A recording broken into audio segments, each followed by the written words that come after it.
made up my mind, not another day. You're on borrowed time, let me get away. Yeah, I'm running, yeah, I'm running. So love me or leave me, I'm standing alone.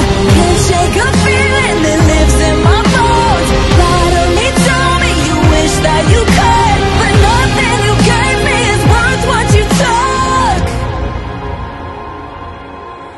Cause baby, when I'm gone for good.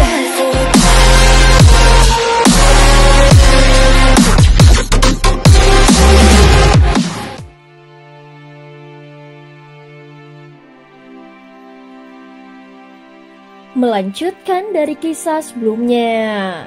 Sebelumnya setelah bahan pil tersebut berubah menjadi bola air, Xiaoyan mengeluarkan buah yin yang.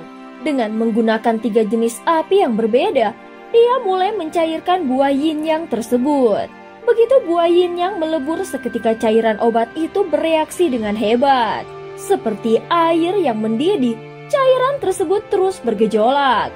Cairan yang semula bening tipis mulai terkonsentrasi, hingga akhirnya berubah menjadi 2 warna hitam dan putih.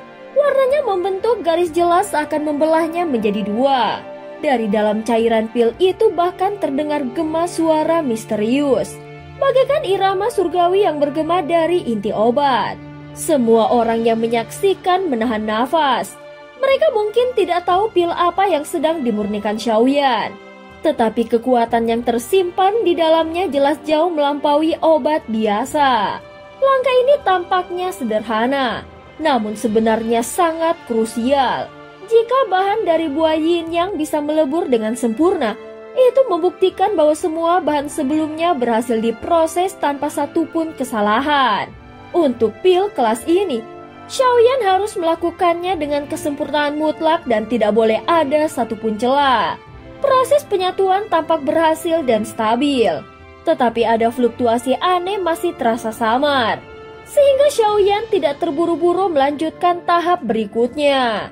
Dengan kekuatan jiwanya, dia menyelimuti cairan obat itu dan menelisik setiap detail, kemudian mengurai setiap ketidaksempurnaan yang mungkin muncul. Api di telapak tangannya berkobar memperbaiki setiap retakan dan cacat yang kecil. Setelah memastikan benar-benar sempurna, barulah dia mengangguk dengan tipis. Langkah selanjutnya adalah penggumpalan inti pil. Xiaoyan bergumam pelan. Tentu saja mengkompresi begitu banyak cairan obat menjadi satu pil bukanlah hal yang mudah. Dari kejauhan, Yao Chen yang merupakan gurunya berkomentar pelan. Meskipun aku tidak bisa melakukan seakurat Xiaoyan, aku paham apa yang dia lakukan sekarang. Langkah berikutnya bukan lagi soal teknik, melainkan soal menunggu. Saat ini Xiaoyan menutup matanya menjaga keseimbangan ketiga apinya agar stabil. Waktu terus berlalu dan suara bisikan lembut terdengar di dalam ruang alkimia. Seiring waktu berlalu, semakin banyak orang yang berdatangan memenuhi ruangan. Apakah dia berhenti? Kenapa tidak melanjutkan? Beberapa orang mulai berbisik dan ada pula yang menebak. Mungkin dia menghabiskan terlalu banyak kekuatan jiwa dan sedang memulihkannya. Namun mata Yao Chen menyipit menatap cairan obat sempurna di udara.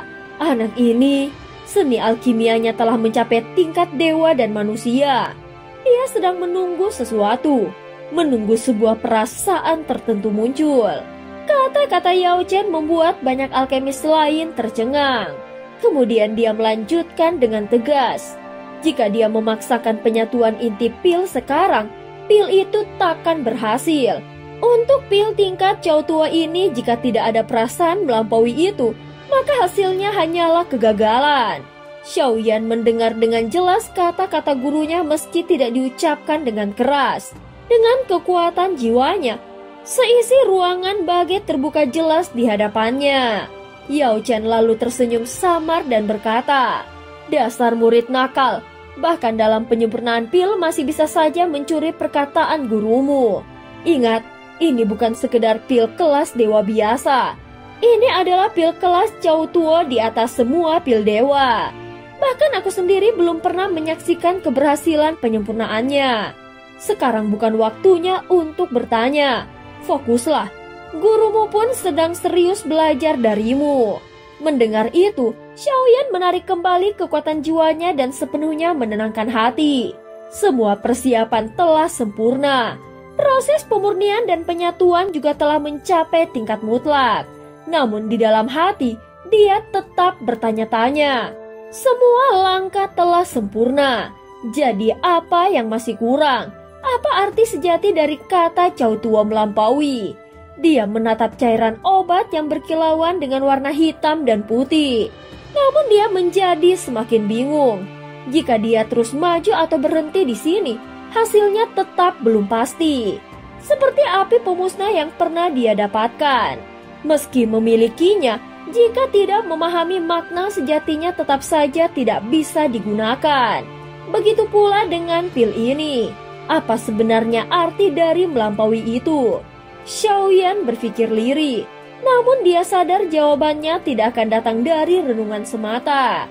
Itu adalah sesuatu yang harus dia alami sendiri.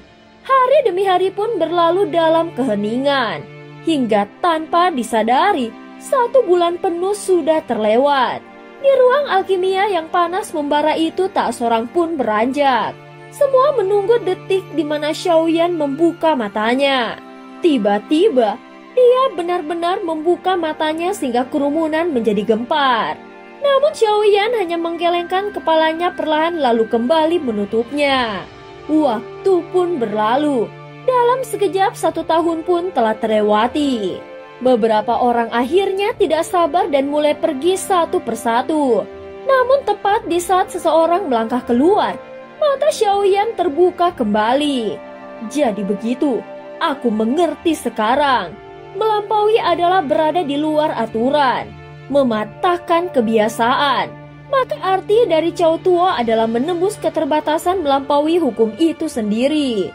Dia segera menegakkan tubuhnya lalu api di telapak tangannya menyelimuti cairan obat. Meski demikian, perasaan berhasil itu masih sangat tipis. Xiaoyan sadar kuncinya adalah menyimpang dari pola biasa, lalu memberi pil itu ciri unik yang tak dimiliki lainnya. Namun dia tidak sempat banyak berpikir lagi. Entah berhasil atau gagal, dia siap menanggung akibatnya. Yang terpenting dia harus menyelesaikan seluruh prosesnya hingga akhir. Mulailah, seru Xiaoyan dengan lantang. Cairan obat yang meluap-luap itu mendadak menyusut cepat. Suara dentuman menggema seakan dunia bergetar. Obat cair yang mengerikan itu dipaksa terkompresi oleh api Xiaoyan. Suhu di dalam ruang alkimia melonjak drastis bahkan nyaris di luar kendali. Jika api Xiaoyan sedikit saja menyebar, semua orang di dalam ruang pasti akan musnah seketika dan hancur menjadi debu. Cairan obat itu semakin mengecil dan memadat namun bentuknya tiba-tiba tidak bulat sempurna, melainkan tak beraturan bahkan mendekati bentuk persegi. Tidak mungkin. Para alkemis yang menyaksikannya langsung terkejut. Di tengah cahaya yang menyilaukan terdengar gema misterius sekali lagi seakan suara surgawi. Namun bentuk pil Cao Tuo atau transendensi itu sama sekali berbeda dari bayangan mereka. Gagal, pil ini cacat. Pil harus berbentuk bulat sempurna. Jika tidak, itu bukanlah pil sejati. Bisikan-bisikan suara kekecewaan terdengar. Mereka tidak meremehkan Xiaoyan, tetapi berdasarkan pengalaman pil yang terbentuk tak beraturan pasti dianggap gagal. Bahkan para alkemis senior pun menggelengkan kepala mereka. Sehebat apapun, bahkan sekelas yang mulia pun bisa gagal. Kali ini tampaknya benar-benar sudah berakhir. Namun tepat saat semua orang hampir menyerah, Xiaoyan mengangkat tangannya. Di hadapannya muncul sebuah jantung hitam pekat yang berdenyut samar.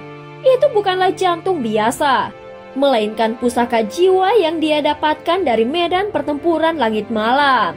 Itu milik seorang keabadian para dewa tingkat ketiga yang sudah lama mati dan tubuhnya membusuk. Bahkan jantungnya pun pernah dicabut.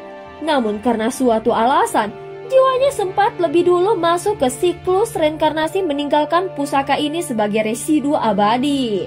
Mengapa pusaka itu masih ada hingga kini? Bahkan Xiaoyan tidak benar-benar tahu alasannya. Tetapi dia sadar kuile ini adalah kunci yang sangat penting. sama pentingnya dengan buah yin yang sebelumnya. Dengan kedua jarinya, Xiaoyan menekan pil berbentuk persegi yang tak sempurna itu lalu memaksa Kueli masuk ke dalamnya. Api pemurnian pun kembali menyala dan tampak ganas bagaikan naga yang meraung. Proses penyatuan dimulai lagi. Dia mencoba melebur pusaka keabadian para dewa tingkat ketiga itu ke dalam pilnya. Proses ini gila, bahkan para alkemis terkuat pun enggan menyentuhnya. Sebab menyempurnakan pil tingkat Chou Tuo atau transendensi saja sudah beresiko sangat tinggi. Apalagi mencoba menyatukan pusaka abadi ke dalamnya. Jelas tingkat kesulitannya bukan hanya sekedar berkali-kali lipat, melainkan tidak terukur. Dan cerita pun berakhir. Terima kasih udah dengerin Mihu dari awal sampai akhir ya. Sampai jumpa.